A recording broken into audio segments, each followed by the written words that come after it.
um, how we reinforce that mindset in our daily habits, and how it's reflected in our personal lives as well as our work lives, because they're married. They're not separate. Exactly. They're not Exactly. separate. Yes. You know, the way we treat ourselves shows up in the way we relate to other people.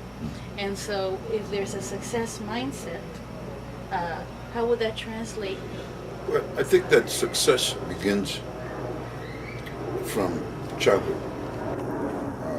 Looking at life, having guides, having the tools to see what success is, being able to travel, utilizing all these experiences that come about in your youth, and your environment plays one of the biggest parts of that success, towards that success. Meaning that as a child, and I'll take my case first, being a black woman by the name of Mamie, who is was the mother of Joe Gatan before she passed.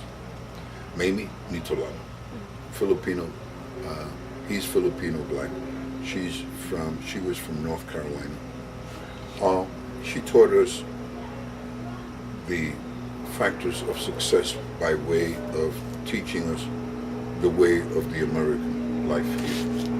And success is universal. The mindset for success is a universal success. And I find that most of the people that are successful were people that were poor. Very much poor. The success of the people who have money, that's truly not success because it's been handed to them. But you take all your big time, who's the guy that was married to Jacqueline Kennedy? Very poor man, Greek.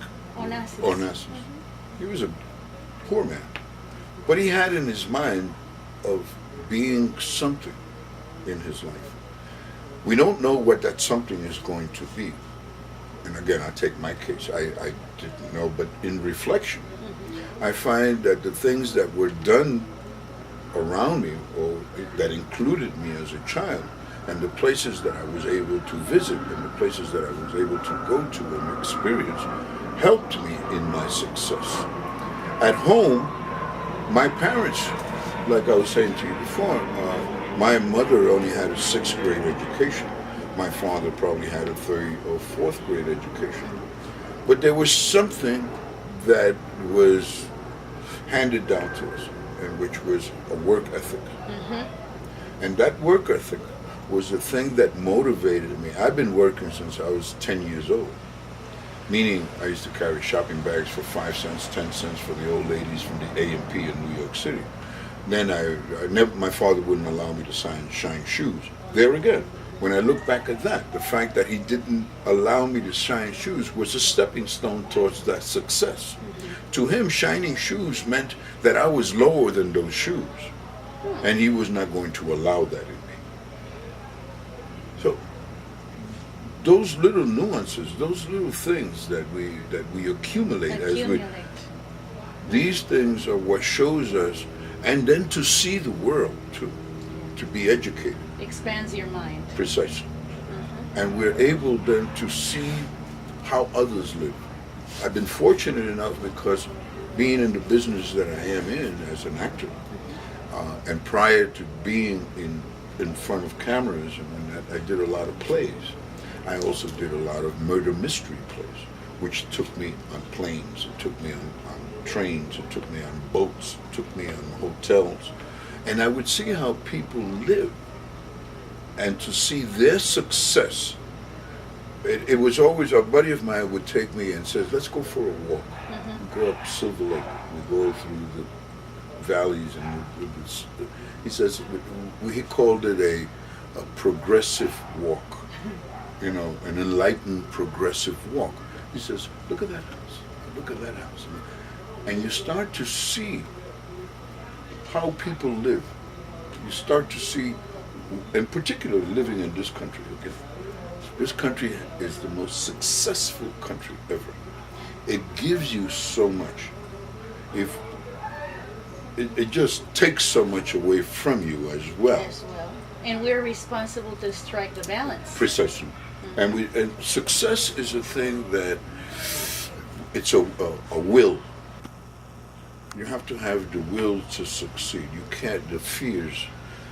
We're implanted with fears. Yes. They're learned. Yeah. Particularly the way our education system, it takes the success away from you. What they want to create is educated idiots. Okay? Well, we have to change that. Success comes from thinking successful. Thinking successful. Just motivating yourself to saying to yourself, you know what? I want more than my family. I want everything you have, but I don't want what's yours. I want what's mine. Yes. I want everything that's mine. Yes. I don't want love that doesn't bring success. I don't want riches that doesn't bring success. I don't want any of those things if it doesn't bring the success. And the success, really, to me, is something that has no, it's valueless. It's not about value. It's about my being, who I am as a person. And if we put that before anything else, we are successful. Yeah. And treasuring what we have to offer. Sharing. Sharing. The art of collaboration. Yeah. Sharing. And in that process, we elevate each other. Absolutely. We create value. Absolutely. Absolutely. Respect. Respect for yourself. Respect, dignity. All those things, to share that with your fellow man, with your fellow woman, with your partner, with your wife, your girlfriend, your loved one, your sister, your brother, your aunt, your cousin. It's to show them that they too can do this. To have it in you, that to share your love. Love, very important. Like I said, I was saying to you, that I see things in four ways. Love, which is the universal language. Laughter, which is health, mental and physical. Music, which is the spiritual awakening, the spiritual fortitude. And dance, which is the letting go. Yes. Expression of who we are. Exactly. That's success. Beautiful. Beautiful. Thank you so much. Thank you. I so appreciate your words. Thank you very much. Thank you.